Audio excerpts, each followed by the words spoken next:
বানাবো গোটা ঢ্যাঁড়সের পোস্ত, ঢ্যাঁড়স পোস্ত। ঢ্যাঁড়সগুলো গোটা রেখেছি, সামনেটা পিছনটা একটু করে কেটে নিয়েছি, আর মধ্যেখানে একটু করে দাগ দিয়ে দিয়েছি।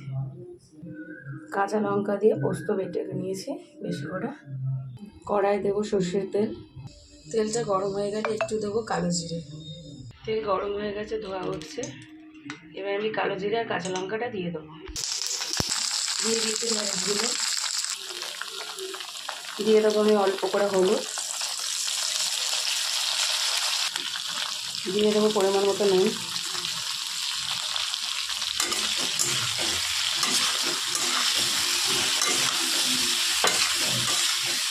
খানিকটা ভাজা ভাজা হয়ে আসলে আমি দেবো পোস্তটা। দিয়ে দিলাম আমি বেটে রাখা পোস্তটা, একটু বেশি পরিমাণে পোস্ত দেবো।